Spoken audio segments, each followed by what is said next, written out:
Shalom saudara-saudari yang dikasihi Tuhan. Kita melanjutkan sesi dan kali ini sesi ini judulnya adalah hidup berpadanan dengan Injil Kristus. Hidup berpadanan dengan Injil Kristus. Sebelumnya kita minta pertolongan Tuhan, mari kita masuk di dalam doa. Tuhan, kami bersyukur untuk keselamatan yang Tuhan karuniakan di dalam kehidupan kami, yang adalah pemberian Tuhan sepenuhnya yang kami tidak bisa beli, yang kami tidak bisa peroleh dengan kekuatan kami sendiri, yang Tuhan berikan di dalam anugerah-Mu. Dan pada saat ini ketika kami ingin merenungkan cerita Injil ini, bagaimana kehidupan kami seharusnya bersesuaian, kompatibel dengan Injil yang kami percaya, kami berdoa supaya Tuhan menolong kami, menolong setiap daripada kami, baik hamba-Mu yang berbicara, dan berkati juga setiap orang yang mendengarkan, baik yang ada di ruangan ini maupun yang ada di tempat-tempat lain dan dimanapun, di dalam waktu kapanpun, Tuhan yang berbelas kasihan dan Tuhan memberkati kami semua. Demi Yesus Kristus kami berdoa, kami bersyukur. Amin.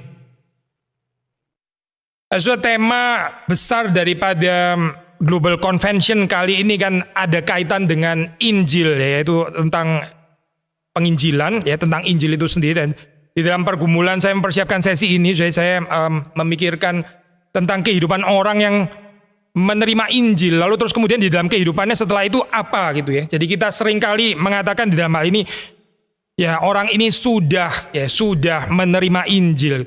Sebetulnya mungkin kita perlu ganti istilah ini ya, bukan sudah tapi baru menerima Injil.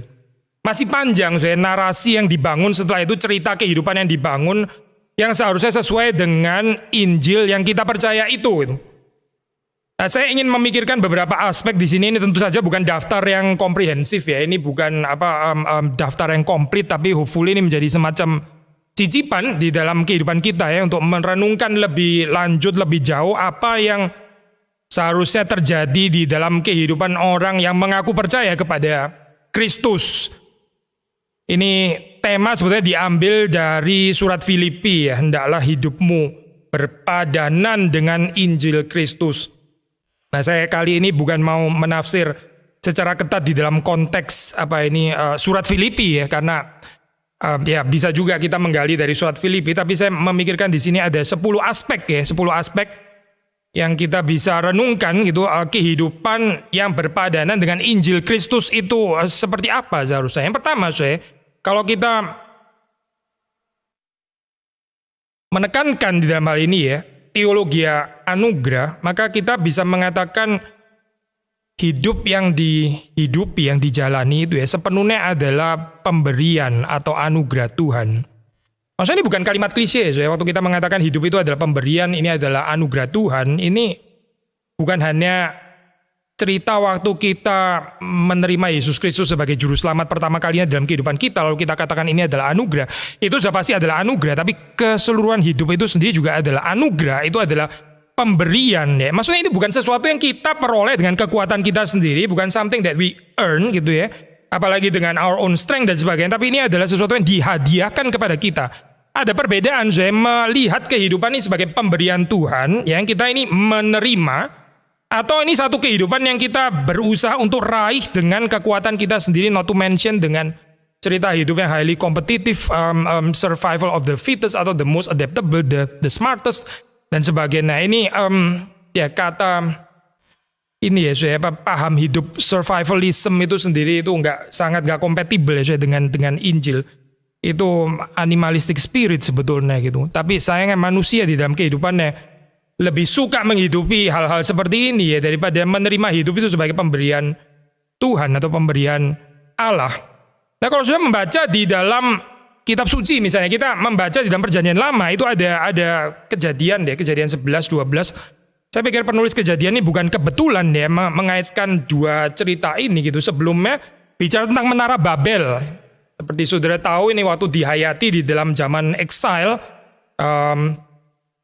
Babilonia ya, itu dikontraskan ini the Great Babilonia dikontraskan dengan terjadinya bangsa Israel sebagai umat pilihan Allah.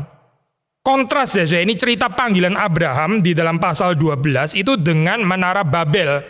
Panggilan Abraham itu menyatakan genealoginya, Genesis daripada bangsa Israel.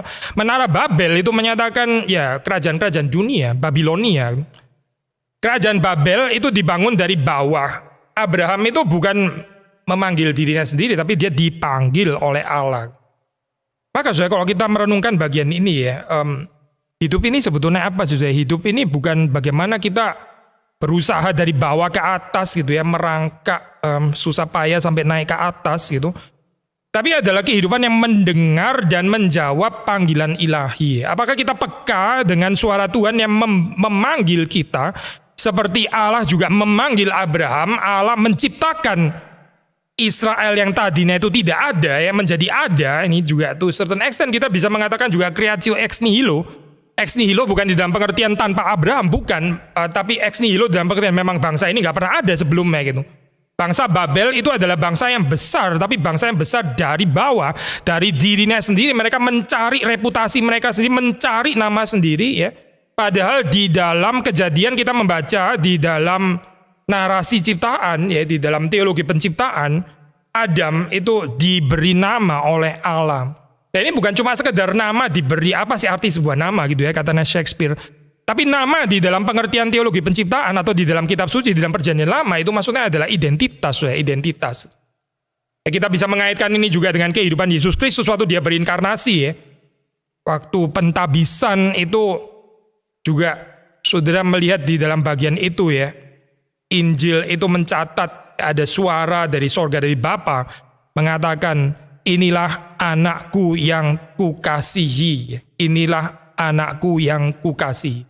Jadi sebelum Yesus melayani, sebelum Yesus masuk ke dalam pelayanan, itu identitas sudah diberikan terlebih dahulu. Ini bukan sesuatu yang dikejar oleh Yesus dengan pelayanannya gitu ya. Karena dalam dunia ini orang seringkali berpikir dia membuktikan dirinya, mencari namanya, seperti identitas itu dikonfirmasi oleh apa yang dia ciptakan. Nah, kita bisa membaca di dalam cerita Menara Babel ini sekali lagi, saudara akan mendapati bagaimana ya orang-orang di sini ini memang berusaha untuk mencari nama, seperti saudara membaca ya, misalnya di dalam pasal yang ke-11 saya baca ayat yang ke-4 ya, di situ dikatakan, marilah kita dirikan bagi kita sebuah kota dengan sebuah menara yang puncaknya sampai ke langit, dan marilah kita cari nama.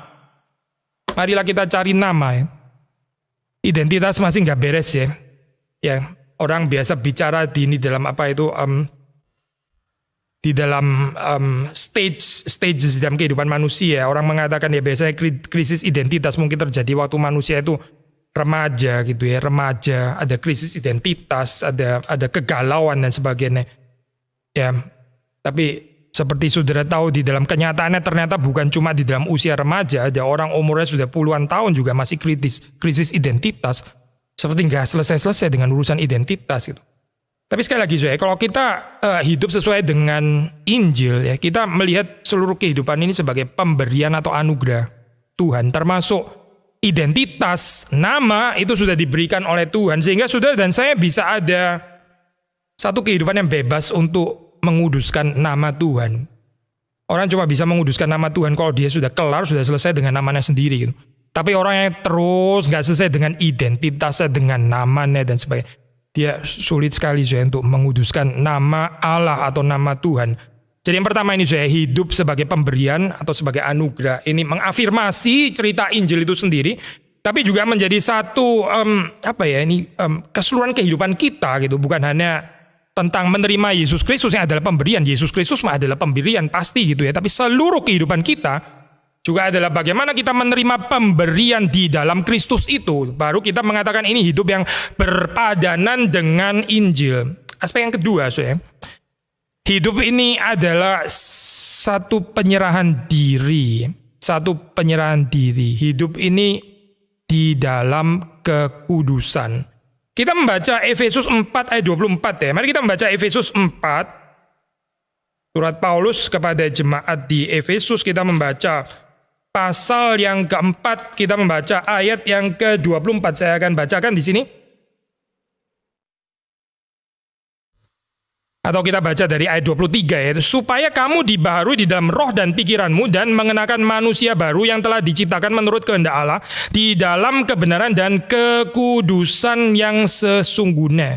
Kebenaran dan kekudusan yang sesungguhnya. Nah, ini seringkali dikaitkan dengan ini ya, doktrin imago Dei, doktrin manusia itu diciptakan sebagai gambar rupa Allah ya. Waktu manusia jatuh ke dalam dosa, yang rusak itu adalah ini ya. Kebenaran yang asali, ini original atau true righteousness, dan juga true holiness. Waktu kita diselamatkan, kita ditebus di dalam Kristus, ya kita diundang untuk menjalani kehidupan yang dikuduskan, kehidupan yang menguduskan diri di dalam Kristus. Arti menguduskan ya di dalam hal ini ya, pertama dan terutama itu adalah hidup yang sepenuhnya itu didedikasikan kepada Allah ya. Jadi ini pertama bukan bicara tentang moral perfection ya. Meskipun moral perfection bisa kita include di dalam ini ya Pak, narasi pengudusan atau kekudusan, tetapi ini bicara tentang hidup yang dipersembahkan kepada Tuhan. Lawan katanya sederhana, hidup yang dimiliki sendiri. Hidup yang tidak dipersembahkan, hidup yang berusaha untuk dikuasai sendiri. Menarik, kalau kita membaca di dalam pertanyaan pertama yang terkenal dari Katekismus Heidelberg, di situ dikatakan bahwa apakah penghiburanmu satu-satunya ya, baik di dalam kehidupan sekarang ini maupun kehidupan yang akan datang. Nah, kita membaca di situ yaitu singkatnya bahwa hidupku ini dimiliki oleh Kristus. Bagi penulis-penulis Katekismus Heidelberg, hidup yang dimiliki itu adalah satu penghiburan ya. Yang adalah kecelakaan itu adalah hidup yang dimiliki oleh diri sendiri. Itu total disaster. Sekali lagi, kehidupan yang memiliki diri sendiri itu adalah total disaster. Itu adalah kecelakaan yang terbesar.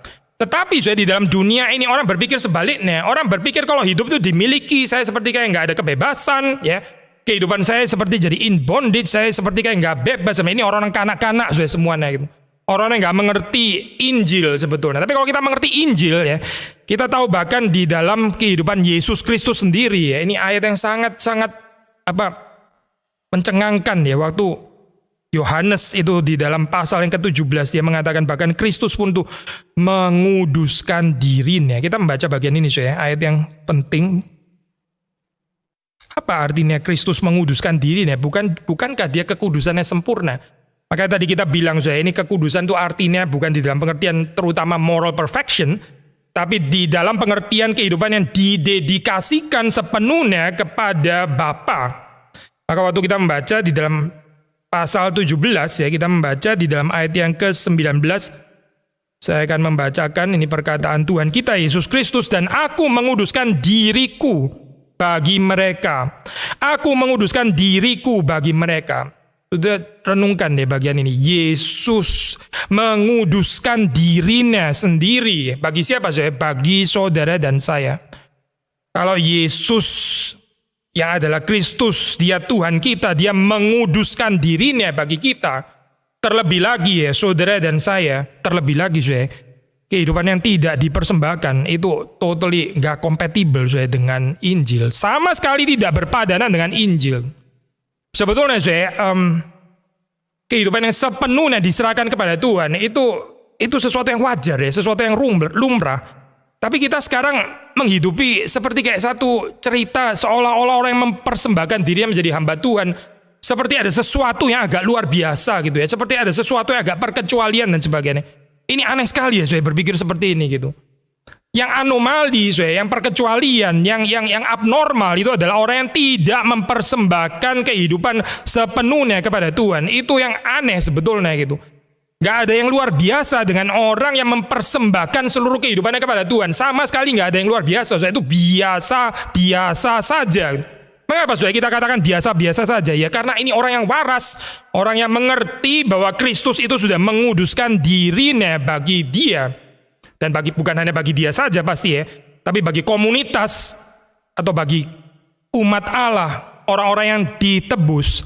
Maka kita melihat di sini waktu kita menghidupi kehidupan yang berpadan dengan Injil, itu gak bisa dipisahkan dengan kehidupan yang terus-menerus menyerahkan diri. Ya, ini bukan cuma sekali menyerahkan diri terus kemudian kita pikir seumur hidup pasti kita akan sudah selesai di dalam hal ini.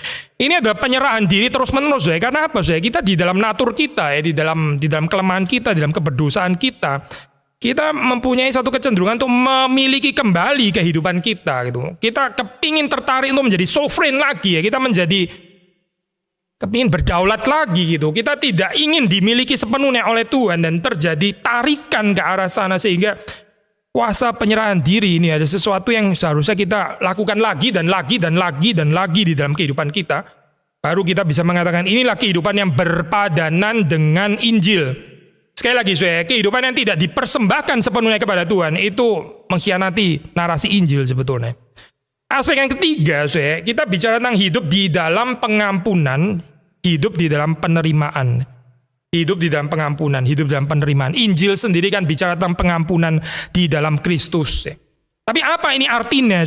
Artinya yaitu bahwa kita seharusnya dibebaskan ya daripada segala bentuk kesombongan rohani. Menganggap diri benar, merasa diri benar ya.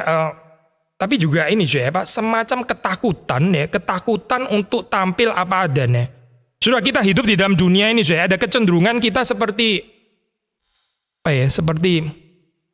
takut kalau kita disalahin gitu ya. Takut kalau kita itu dihakimi gitu ya. Takut kalau kita tersingkap kelemahannya, kekurangannya dan sebagainya.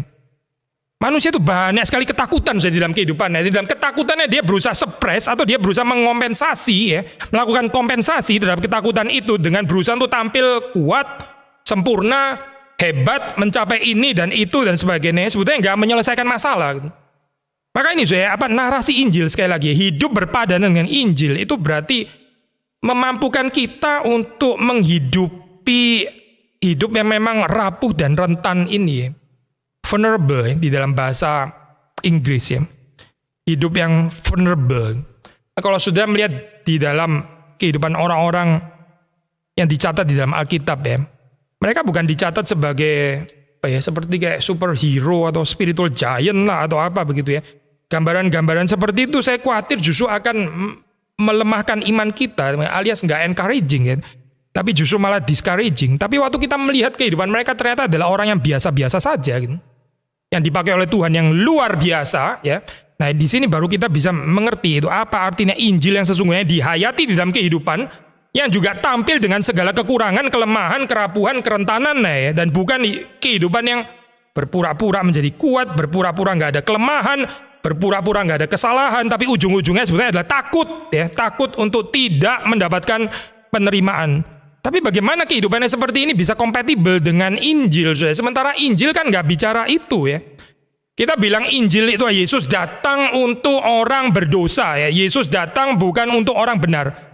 Tapi terus kemudian setelah orang Kristen diselamatkan, ya dia menghidupi kehidupan yang Yesus nggak datang lagi untuk orang berdosa. Yesus hanya datang untuk orang benar sekarang. Ini mengkhianati berita Injil ya, mengkhianati berita Injil. Nah, saya nggak mau disalah mengerti di dalam hal ini ya. Tentu saja ini bukan satu encouragement untuk hidup sembarangan, hidup ceroboh, hidup di dalam dosa, apalagi mencintai dosa dan sebagainya. Bukan itu maksudnya. Tapi hidup secara theologically realistik ya dalam hal ini ya. Kita itu membutuhkan pengampunan dan penerimaan Tuhan, dan bahwa itu diberikan oleh Tuhan semata-mata karena anugerahnya, bukan karena kita mencintai Tuhan dengan sempurna ya, atau kesalehan kita ini agak lain daripada yang lain ya, kita ini great achiever lah atau dan seterusnya, bukan itu. Ada satu bagian Alkitab yang saya percaya saudara pasti kenal ya, bagian ini satu bagian yang tidak asing untuk kita, yaitu cerita tentang dua orang ya. Kita membaca di dalam Lukas pasal 18. Ini adalah satu perumpamaan dan Yesus mengatakan perumpamaan ini ya kepada orang-orang pada saat itu. Kalau saudara membaca mulai di dalam ayat 9 itu dikatakan kepada orang-orang yang menganggap dirinya benar, memandang rendah semua orang lain. Kita bisa menambahkan juga dalam bagian ini, orang yang sebetulnya ketakutan ya. Saya baca bagian ini ya saya. Ada dua orang pergi ke bait Allah untuk berdoa. Yang seorang adalah Farisi, yang lain pemungut cukai. Orang Farisi itu berdiri dan berdoa dalam hatinya begini, ya Allah, aku mengucap syukur kepadamu karena aku tidak sama seperti semua orang lain, bukan perampok, bukan orang lalim, bukan pezina, dan juga seperti pemungut cukai, bukan juga seperti pemungut cukai ini. Aku berpuasa 2 kali seminggu, memberikan 1/10 dari segala penghasilanku. Tetapi pemungut cukai itu berdiri jauh-jauh, bahkan ia tidak berani menengadah ke langit, melainkan ia memukul diri berkata, ya Allah, kasihanilah aku orang berdosa ini. Lalu terus kemudian Tuhan Yesus mengatakan, aku berkata kepadamu, orang ini pulang ke rumahnya sebagai orang yang dibenarkan Allah, dan orang lain itu tidak.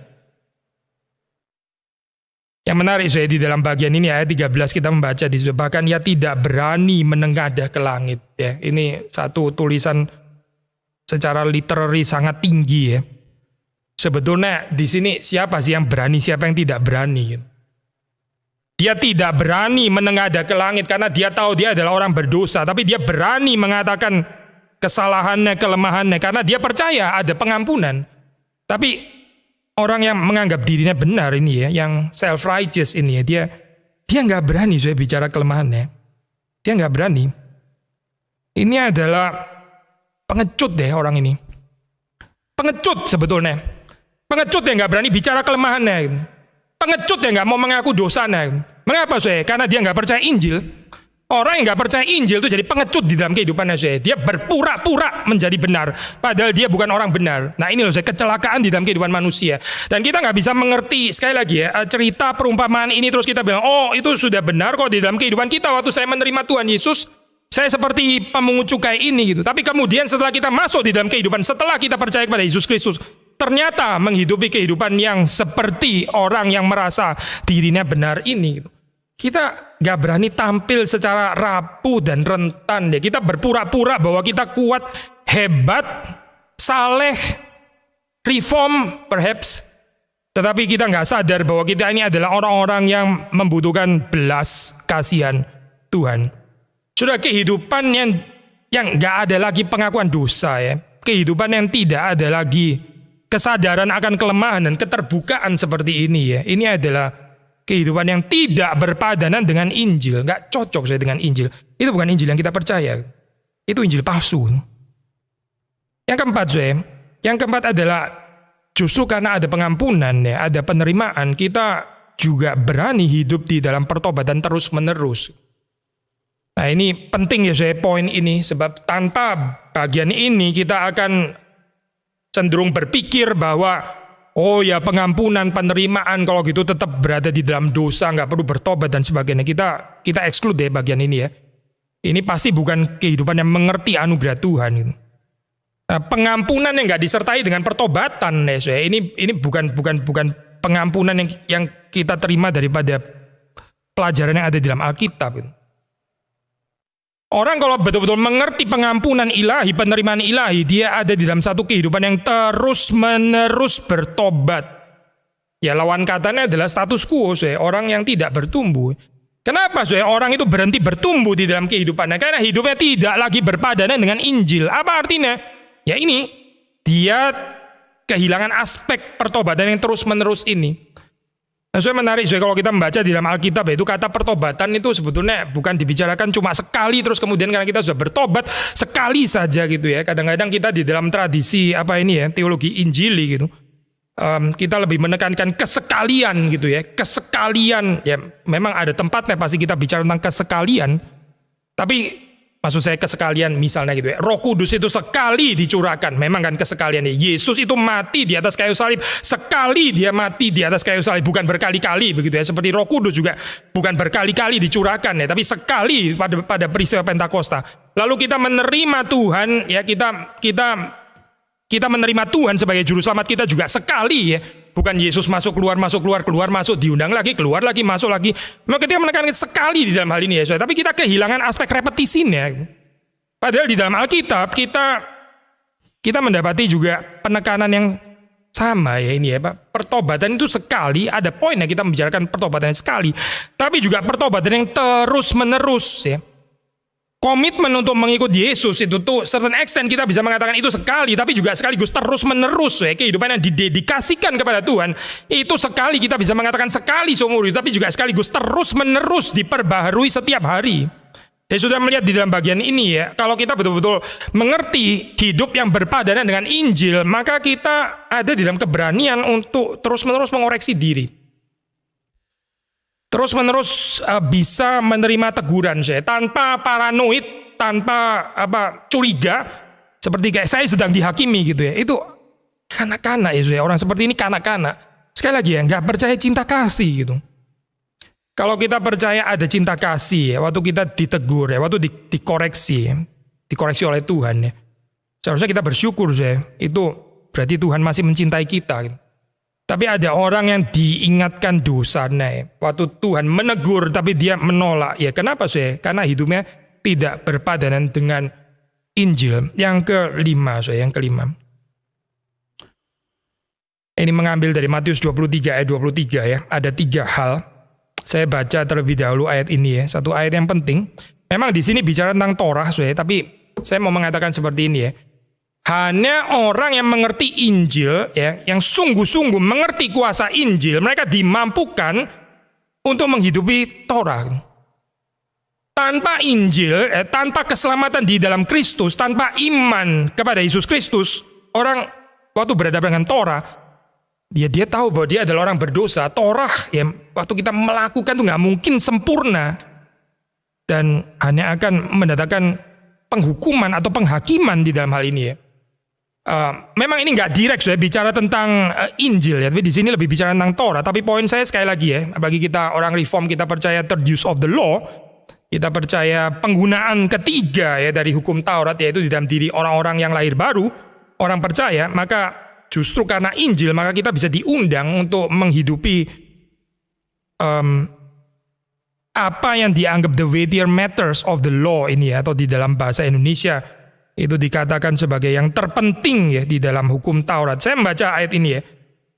Ya, kalimat ini dimulai dengan kalimat celaka ya untuk orang-orang seperti ahli-ahli Taurat dan orang-orang Farisi. Celakalah kamu hai ahli-ahli Taurat dan orang-orang Farisi. Hai kamu orang-orang munafik, sebab persepuluhan dari selasi, adas manis dan jintan kamu bayar.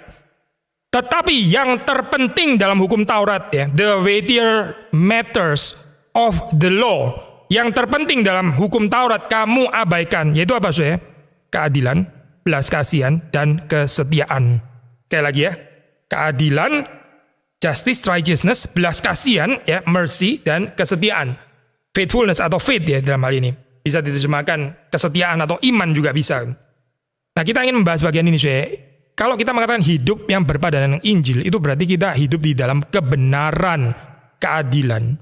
Nah menarik saya kalau kita membandingkan sedikit saja membandingkan dengan teori keadilan kontemporer ya, ini dari Rawls misalnya ya. Jadi keadilan itu di dalam teori klasik biasa dia dipahami sebagai oposisi daripada ketidakadilan ya. Ini self-explaining ya saya kayak begini. Saudara-saudara, lawan katanya keadilan itu apa? Ketidakadilan. Very explaining kan memang gitu ya. Ya semua bayi-bayi juga tahu kayaknya. Tetapi saya kemudian dikembangkan, meskipun demikian ya, ini teori keadilan kontemporer, keadilan itu juga sebetulnya bisa dikontraskan dengan compassion ya, iba, kemurahan atau belas kasihan. Nah ini menarik saya, teori baru ini menarik gitu ya. Jadi bukan justice injustice, tapi justice versus compassion, mercy, generosity gitu ya. Kalau ini saya kutip kutipan daripada Rawls.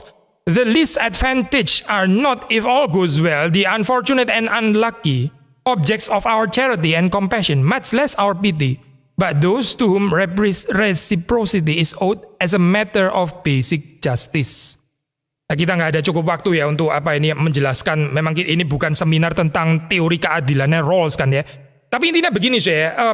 Kita seringkali ini di dalam kehidupan ini ya, kita berbelas kasihan kepada orang ya, kita menolong dia, membantu dia dan sebagainya. Rawls mau mengatakan sebetulnya kalau sistemnya itu sistem keadilan berjalan dengan baik, kita ya itu nggak usah lagi bicara tentang charity, compassion, apalagi kita ini ya pity ini ya, merasa pity kepada orang lain. Nggak, kalau keadilan itu sudah berjalan begitu ya, kita nggak perlu lagi nih namanya hal-hal seperti ini gitu. Nah, saya nggak mau bahas dalam itu. Tentu saja teori ini ada kelebihannya di dalam pengertian bahwa ya kalau sistem demikian rusak sampai apa yang seharusnya menjadi hak seseorang ya itu nggak lagi diberikan dan terjadi ketidakadilan dan sebagainya, maka ini menjadi satu teori yang menarik ya untuk mengoreksi sistem yang ada. Tetapi kalau kita baca di dalam Alkitab ya, Yesus justru mengatakan orang miskin itu selalu ada padamu.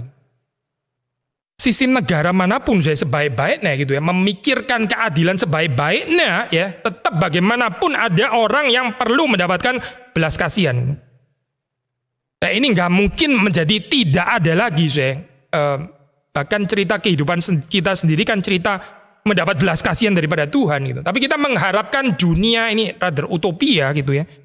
Yang nggak ada lagi orang yang perlu dibelas kasihani, perlu ditolong, perlu dilayani ya. Karena apa? Karena semua sudah menerima keadilan ya. Mimpilah terus di dalam keadaan seperti itu ya. Itu hidup yang nggak realistis ya, nggak livable. Maksudnya filosofi ini boleh saja ini menarik apa gambaran seperti ini. Tapi pertanyaannya apakah bisa dihidupi atau tidak gitu. Jauh lebih realistik apa yang dikatakan oleh Yesus Kristus. Orang miskin selalu ada padamu. Di dalam gereja selalu ada orang-orang yang memang akan dihadirkan Tuhan untuk menjadi beban ya. Hopefully sementara waktu ya, bukan selama-lamanya ya. Kita nggak dipanggil untuk menjadi benalu selama-lamanya begitu kan ya. Tapi coba saudara baca di dalam Kisah Para Rasul misalnya, ada janda-janda miskin itu ya. Dan kita kalau merenungkan bagian itu, bukankah penyebaran firman Tuhan ya, itu Injil terus dikabarkan ya. Jumlah orang-orang yang percaya itu makin banyak. Bukan tanpa pelayanan diakonia kepada orang-orang miskin tersebut gitu. Bahkan rasul-rasul itu sangat mementingkan bagian ini ya, sampai mereka itu mengatakan kita mesti pilih 7 orang yang terkenal baik di antara kamu. Nah ini jangan didualismekan antara Injil dan diakonia ya. Karena kalau kita membaca di dalam Kisah Para Rasul, saudara mendapati itu bukan sesuatu yang dikontraskan sehingga kita harus memilih mau memberitakan Injil atau berdiakonia. Itu dualisme yang nggak ada di dalam Alkitab. Itu dualisme yang diciptakan oleh partai politik kayaknya, bukannya ada di dalam Alkitab. Tapi apa sih artinya hidup di dalam kebenaran keadilan ini ya? Kalau kita membaca ya, kebenaran keadilan itu nggak pernah bisa dipisahkan daripada belas kasihan, itu yang kita mengatakan. Karena orang miskin selalu ada pada kita ya. Seperti di dalam cerita gereja mula-mula itu ya. Orang yang menjalani kehidupan di dalam kebenaran keadilan, dia tidak memandang muka. Dia tidak berpihak, khususnya kepada orang kaya. Kalau gereja gagal di dalam bagian ini ya, kalau gereja gagal, ternyata gereja berpihak kepada orang kaya, berpihak kepada orang yang powerful. Ya sudah, ini hidup yang gak berpadan dengan Injil. Mempermalukan nama Tuhan ya, mempermalukan nama Tuhan. Karena ternyata gereja tidak ada bedanya dengan dunia. Ternyata gereja juga melihat muka sama akhirnya gitu. Gak ada keunikannya sama sekali di sini. Mana kita bisa bicara tentang belas kasihan di sini? Semua teori ini akan menjadi teori omong kosong yang gak bisa dihidupi. Ini menjadi narasi kosong yang orang gak tertarik untuk menghidupi. Tetapi lihatlah kehidupan Kristus. Lihatlah kehidupan Kristus. Dia berusaha merangkul juga, di sini dikatakan ya, kita mesti berbelas kasihan, bahkan juga terhadap mereka yang merasa diri benar.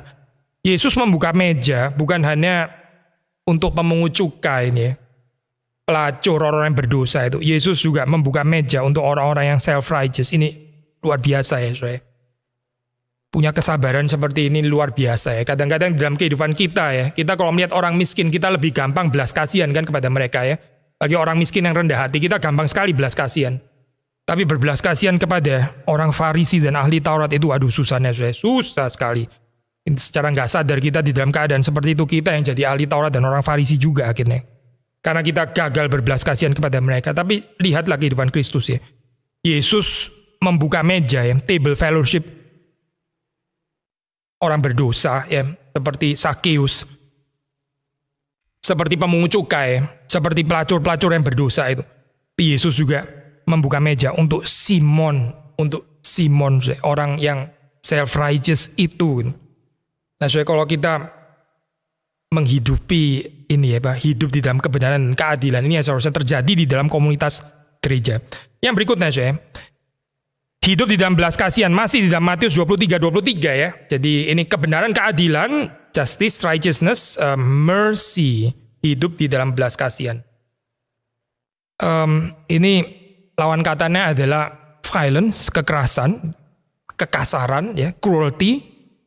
Tapi perhaps juga yang mengambil bentuk agak sedikit soft, yaitu ketidakacuan, ketidakpedulian, ya. Dingin luar biasa gitu ya. Kadang-kadang saya ketidakacuan ini seperti kayak terlihat nggak terlalu jahat ya. Kalau nggak ada krisis, kalau nggak ada apa-apa ya. Orang yang nggak peduli saya, orang mungkin bisa, ya dia kan toh nggak menyakiti orang lain, dia cuma nggak peduli gitu ya. Tapi saya kasih ilustrasi ya. Kalau ada orang jatuh kecelakaan berdarah-berdarah begitu ya, terus dia sudah minta tolong, terus orang cuma ignore begitu saja. Nah baru kita lihat ya kejahatannya orang yang tidak peduli gitu. Itu sudah bisa melihat kekejaman kan di sana gitu. Kalau anak kita sendiri ya, sudah kejepit pintu atau hopefully sih enggak ya, kejatuhan lemari gitu misalnya, contoh kok menakutkan kayak begini, terus kemudian kita tinggal lihat begitu saja gitu ya. Syukurin lu kan, sudah tak bilang kan jangan main-main lemari gitu. Oh itu orang tua kejam sekali ya. Ketidakacuan itu ya, itu menyatakan kejahatan ya, justru waktu ada krisis. Tapi waktu nggak ada krisis ya, orang banyak rasa dirinya nggak ada persoalan dengan ketidakacuan, dengan ketidakpekaannya, dengan insensitivity-nya, dia rasa oke-oke saja. Padahal ini adalah kekejaman sebetulnya gitu. Alias ketidakhadiran belas kasihan. The whole story tentang Injil itu bicara tentang belas kasihan ilahi kan ya. Belas kasihan Tuhan kepada orang-orang yang berdosa. Maka kalau kita hidup berpadan dengan Injil ya, kita juga menghidupi ini, hidup di dalam belas kasihan. Saya di sini tulis juga meritokrasi ya, meritokrasi ya. Saudara yang hidup di negara tertentu ya, saudara tahu ini ya, meritokrasi.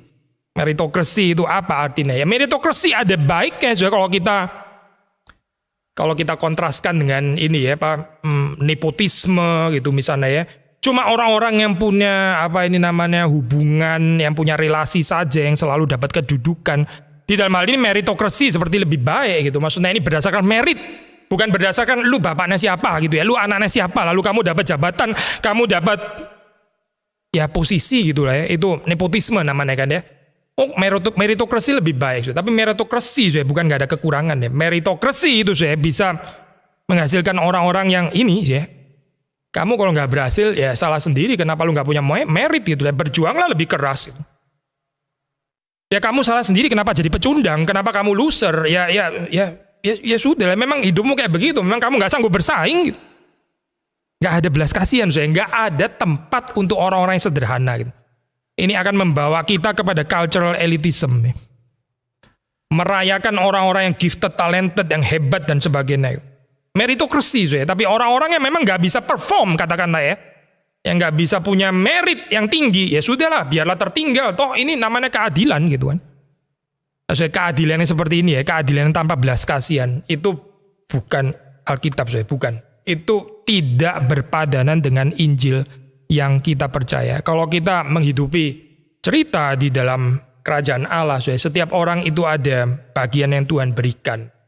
Memang takaran talenta bisa berbeda-beda, tapi setiap orang memiliki porsinya masing-masing. Dia bisa menjalankan apa yang dia terima dari Tuhan dengan setia. Dan seperti di dalam perumpamaan itu, dia bisa mempertanggungjawabkan kepada Tuhan ya. Pakai bahasa talenta, dia bisa beroleh laba.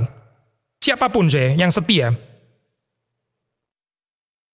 Yang ketiga di dalam Matius 23 ini maksudnya hidup di dalam kesetiaan ya. Ini bicara tentang iman, kesetiaan, faithfulness ya. Lawan katanya ya ini budaya oportunistik ya. Budaya yang saling memakai, memanipulasi, memperalat, menjadikan orang lain menjadi sarana. Relasi yang kontraktual ya di sisi yang lain. Apa itu maksudnya ya kita bikin relasi, ada janjian, ada kontrak. Kontraktual maksudnya di sini dari kata kontrak ya. Kontrak ya kalau ternyata dua belah parti sudah nggak saling menguntungkan lagi, ya sudah dibubarin aja relasinya gitu. Karena ini toh relasi kontraktual kok. Yang bikin kontraknya kan juga kita sendiri. Jadi kalau teman sudah nggak cocok lagi, sudah unfriend saja, diblok aja sederhana kan. Simple gitu loh. Gak ada tempat lagi di sini bicara tentang kesetiaan gitu ya. Memang kesetiaan itu jalan salib Kesetiaan itu menyakitkan itu. Yang bukan jalan salib ya ini relasi kontraktual. Menyakitkan sedikit langsung dibubarin gitu ya. Kita cari teman yang baru. kita cari company yang baru, kita cari gereja yang baru. Hati-hati saya, jangan sampai cari Tuhan yang baru. Beberapa poin lagi saya, hidup yang berbadan dengan Injil, masih di dalam hidup di dalam kesetiaan. Ini ada kaitannya dengan cultic life ya, ada kaitan dengan kehidupan yang beribadah. So, istilah kesetiaan di sini ya, sekali lagi seperti tadi kita katakan bisa diterjemahkan juga dengan iman sebetulnya. Iman atau kesetiaan ya, itu berkaitan dengan cultic life. Bagaimana seseorang hidup itu beribadah, dan di sini timbul pertanyaan, siapa sebetulnya yang disembah gitu. Orang di dalam kehidupan ini nggak ada cultic life itu nggak mungkin saya. Orang ateis pun ada cultic life ya. Cuma yang disembah itu apa, pertanyaannya gitu. Siapa atau apa yang disembah? To be human itu to worship, orang yang diciptakan oleh Tuhan, itu diciptakan untuk menyembah. Nggak ada orang nggak menyembah, itu nggak ada. Pertanyaannya itu apa atau siapa yang disembah? Allah yang sejati atau Allah yang palsu? Di sini kita juga membicarakan tentang teologi hasrat ya. You are what you love ya. Saudara adalah apa yang saudara cintai. Hasratmu itu ada di mana ya? Demikianlah kehidupanmu. Kalau kita mencintai uang, ya itulah kehidupan, identitasmu ya ada di situ. Kamu adalah pencinta uang. Ya, hidupmu akan dibentuk according to the image of money, bukan to the image of God. Karena money is your God. Maka saya kehidupan beribadah ini penting ya saya. Ini bukan cuma sekedar ritualnya orang Kristen, orang percaya yang cuma seminggu sekali. Tapi ini sebenarnya sedang menyingkapkan ya. Ini apokaliptik gitu. Menyingkapkan apa saya? Hasrat kita yang terdalam itu sebetulnya apa sih? Siapa sebetulnya yang paling saudara ingini di dalam dunia ini ya, dan di sorga itu sebetulnya siapa atau apa gitu? Apa yang saudara paling dambakan yang terdalam keinginan hatimu itu apa sebetulnya? Nah di sini kita bicara tentang kesetiaan. Orang yang setia itu mendapatkan Tuhan lebih daripada semua yang lain ya. Baru kita bisa bicara ini hidup yang berpadan dengan Injil. Orang sudah ditebus ya, percaya kepada Injil. Ternyata hasratnya itu bukan Tuhan, tapi sesuatu yang lain. Itu mengkhianati Injil sebetulnya. Tidak menghidupi Injil. Ya, ada orang memberikan kritik ya, bagaimana sih menghidupi Injil? Injil itu kan sesuatu yang diberikan gitu ya. Ya kita pakai istilah ini menghidupi Injil bukan di dalam pengertian seperti kayak kita bisa layak sampai menghidupi Injil. Karena Injil itu adalah Kristus sendiri kan ya. Kristus yang diberikan kepada kita. Di dalam hal ini masa kita menghidupi Injil gitu ya. Kadang-kadang orang reform pakai istilah seperti itu. Ya, kita bisa setuju dengan kritik seperti itu. Tapi poin kita waktu mengatakan di sini ya, hidup yang berpadanan dengan Injil maksudnya itu. Jangan mengkhianati berita Injil.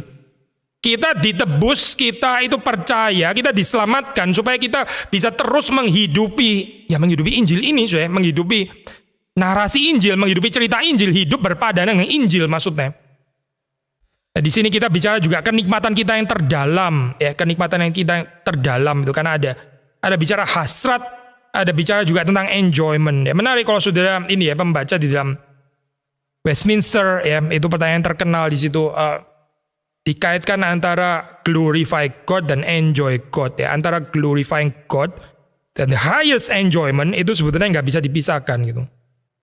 Jadi ibadah itu adalah memberikan kenikmatan yang paling tinggi, itu adalah cicipan kenikmatan sorgawi sebetulnya. Dan ini kata kuncinya adalah iman atau kesetiaan. Berikutnya beberapa poin lagi hidup yang berpadanan dengan Injil. Nah ini poin yang sederhana yaitu kehidupan yang membagi dan memberi dengan cuma-cuma ya. Saudara baca sendiri ya Matius 10 ayat 8. Di situ dikatakan kamu menerima dengan cuma-cuma ya, berilah dengan cuma-cuma. Karena kita ini given freely, maka give freely juga. Ini baru kita bicara compatibility ya di sini ya, berpadanan dengan Injil. Injil itu kita bukan membeli kan ya. Ini yang kita terima dengan cuma-cuma kan. Maka hidup ini apa? Hidup ini yaitu membagi dan memberi dengan cuma-cuma. Orang yang di dalam kehidupannya nggak bisa membagi, yang terus ketakutan, yang terlalu self-conscious dengan miliknya sendiri. Dia mengkhianati Injil sebetulnya. Ini seperti kayak orang yang nggak percaya Yesus Kristus yang diberikan bagi dia. Tuhannya seperti Tuhan yang lain sebetulnya. Ini bukan Tuhan yang asli. Tuhannya itu seperti Tuhan yang pelit, Tuhan yang nggak bisa bagi juga. Maka dia menjadi orang yang juga nggak bisa bagi. Sama-sama nggak bisa bagi, seperti Tuhannya yang juga nggak bisa bagi. Tetapi Injil nggak bicara ini, Injil itu bicara Tuhan itu membagi ya. Dengan rela, maka kehidupan saudara dan saya, kalau kita hidup berbadan dengan Injil, kita juga membagi dan memberi dengan cuma-cuma. Tuhan kita itu bukan Tuhan yang kalkulatif. Maka saudara dan saya tidak dipanggil untuk menjadi orang yang kalkulatif. Kehidupan yang kalkulatif itu tidak berpadanan dengan Injil. Saya tidak berpadanan dengan Injil. Orang yang terus hitungan di dalam kehidupannya, ya, itu dia melemahkan cerita Injil di dalam kehidupannya. Dia seperti memadamkan cahaya Injil di dalam kehidupannya. Hidup di dalam kebebasan, ya, ini story of true freedom. Apa artinya, saya?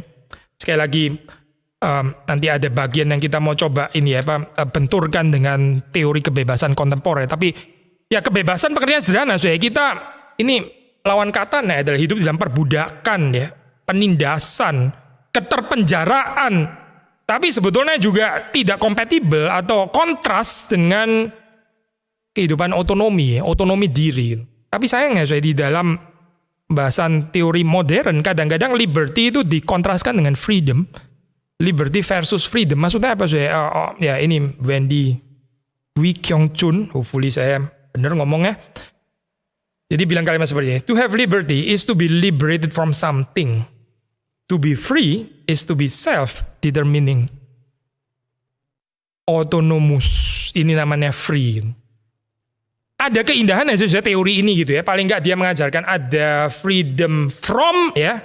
Tapi juga ada freedom for. Nah, ini nanti kita bisa pakai ya. Poin ini ya, struktur ini. Freedom from, bebas dari apa ya.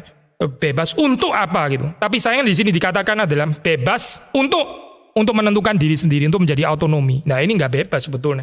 Ini masih story of bondage sebetulnya kalau dari perspektif Kristen. Kalau kita membaca di dalam Alkitab, dikatakan kita bebas dari dosa, bebas dari tuntutan hukum, bebas dari legalisme, neolegalisme, ya.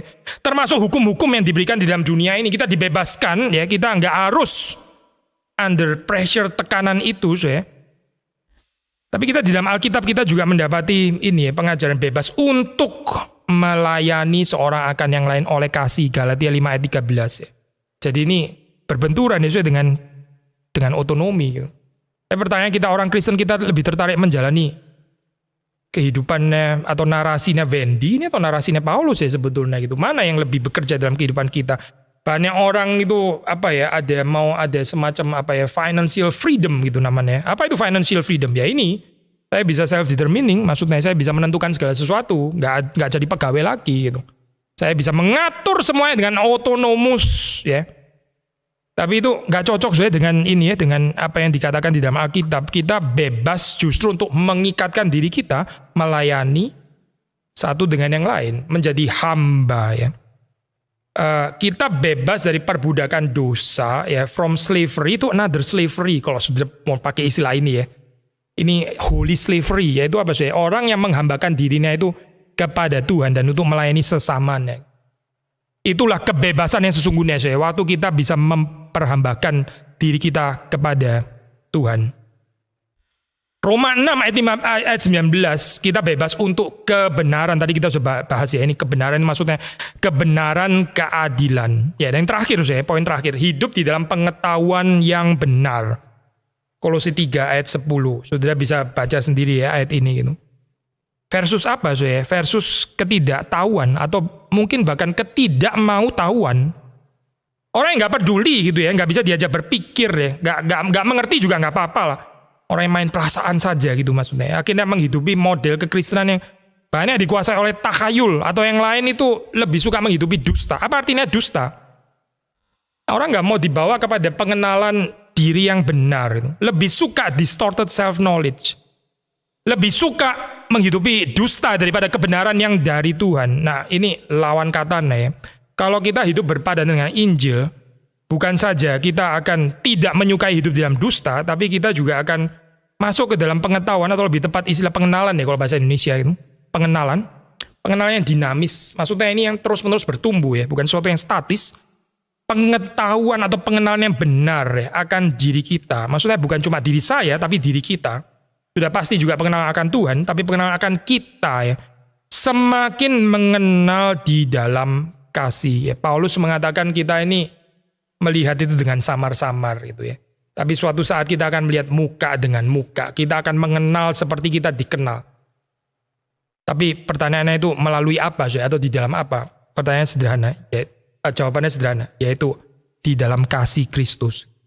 Waktu kita berada dalam kasih, kita mengenal ya diri kita mengenal Tuhan, kita mengenal sesama kita, itu lebih baik dan lebih baik. Tadinya kita mengenal dengan samar-samar, tapi kasih itu kasih membuat kita untuk masuk ke dalam pengenalan yang hari demi hari itu semakin jelas. Kiranya Tuhan memberkati kita, kiranya Tuhan memberikan kepada kita anugerah agar kehidupan ini bisa berpadanan dengan Injil Kristus yang kita percaya. Mari kita masuk di dalam doa. Tuhan, kami bersyukur karena Engkau menyelamatkan kami, Engkau memberikan kepada kami kehidupan yang kekal, pengenalan akan Tuhan. Kami mengenal diri kami sendiri di dalam anugerah dan cinta kasih Tuhan. Bahkan kami juga bisa mengenal sesama kami, bukan dengan mata yang judgmental, bukan mata yang menghina, merendahkan, apalagi kebencian. Tapi kami belajar juga untuk melihat sesama kami di dalam cinta kasih Tuhan. Terima kasih Tuhan, Engkau memberikan kepada kami Injil. Injil yang bukan hanya berhenti ketika kami menerima Engkau sebagai juru selamat pada hari itu saja, tetapi satu kehidupan yang boleh terus kami jalani, hidup yang berpadanan dengan Injil Kristus. Terima kasih Tuhan, Engkau memberikan kepada kami kehidupan yang seperti ini dan berikan kepada kami anugerah Tuhan untuk bisa setia seumur hidup menghidupi apa yang Tuhan sudah nyatakan di dalam firman-Mu. Demi Yesus Kristus kami berdoa, kami bersyukur. Amin.